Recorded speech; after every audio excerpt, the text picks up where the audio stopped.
This video is how to draw an eye with an epicanthal eyelid. Epicanthal eyelids have an epicanthic fold in the inner corner. The upper eyelid is also sometimes not visible or not very visible, so that's something we're also going to take into account. You need to start off by drawing a circle for the iris and for the pupil. It needs to be a circle. If the person is looking forward, later on we'll learn how to draw eyes looking sideways, looking down.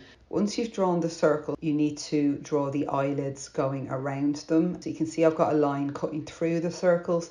This is because your upper eyelid usually cuts off some of your iris. As ever with any of these videos, please do not draw your guidelines or your basic shapes really harshly. Lean lightly on the pencil because most of these lines are going to need to be rubbed out.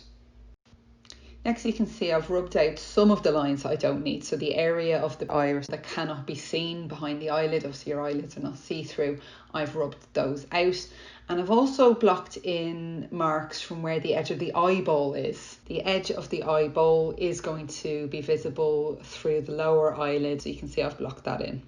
Now that the basic shape of the eye and the eyelid has been blocked in, I've started adding a little bit of tone just to start to build up some detail.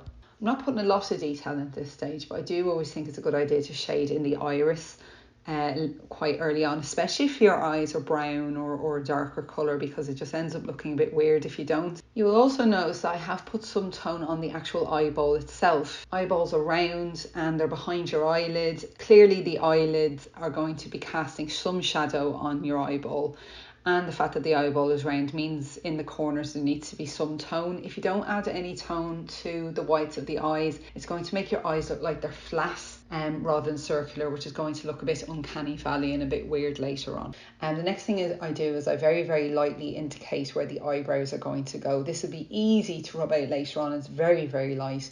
But once again, I think it's important to get all the elements blocked in before you start adding any more detail, especially if it's detail that you won't be able to rub out later on. Now that I'm happy with the shape of the whole eye area, I'm starting to add detail into the actual epicanthic fold itself and the inner corner of the eye. Now, some people have what they call eye bags. Some people have what they call dark shadows underneath their eyes.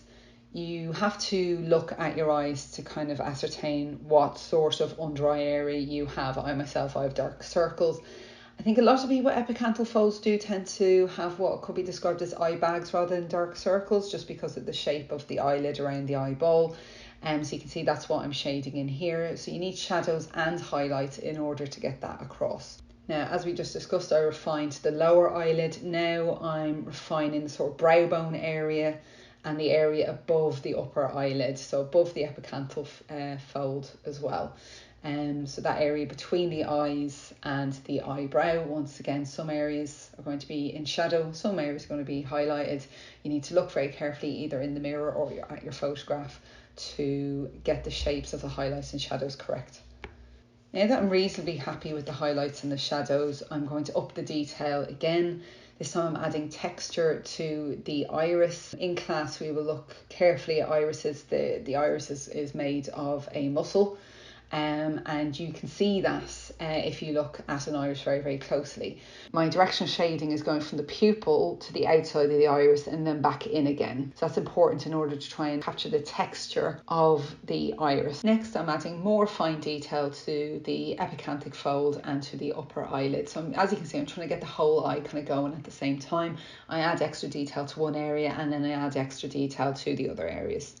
So now that my eye has some detail on it, I'm going to start refining the eyebrow.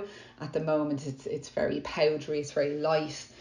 So I'm going to actually add the texture in of the hair.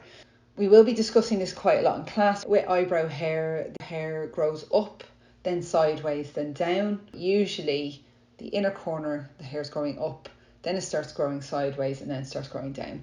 The reason for that is if sweat or rain is pouring down your face, it gets caught in the hairs and the water kind of gets transported down the hair to the side of your face. Please take your time with the eyebrows, and if someone's got reasonably natural eyebrows and they haven't painted their eyebrows on with a Sharpie, please don't give them outlines. Unless they're very badly drawn on, eyebrows do not have outlines. Look at the texture of the eyebrow as well. Clearly there's going to be some hairs that are thinner, there's going to be some hairs that are shorter.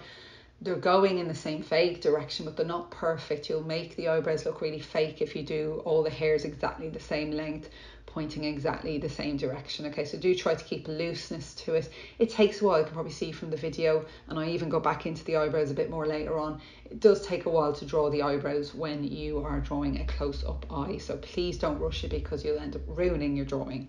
Now that the gist of the eyebrows are blocked in, now I'm going to start blocking in the eyelashes. It's a similar story to the eyebrows, unless someone's got very, very cheap fake eyelashes on. Eyelashes are different lengths. There will be a same vague direction that they are pointing in, but they won't all be pointing exactly the same angle with exactly the same curl. This particular eye is looking down slightly, so you'll see that the eyelashes are actually covering the iris and the white of the eye a little bit. If you ask people to draw eyelashes, they end up drawing them really, really long and curling up towards people's eyebrows, but that's not always the case. So it's very, very important to really, really look at the photograph or really look in the mirror when you are drawing the eyelashes.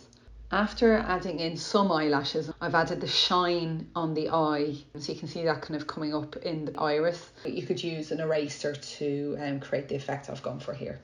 Once I've refined the iris and the pupil, I'm continuing on with the eyelashes. Don't forget the lower eyelashes as well, they're very important. Now that I'm happy with the overall drawing, I'm just adding more fine detail and exaggerating some of the tone, maybe adding some more eyebrow hairs in, maybe adding even a little bit of highlight in some of the hairs in the eyebrows. This is where you need to just push yourself just a little bit further. So really, really look carefully to see, can you find these details?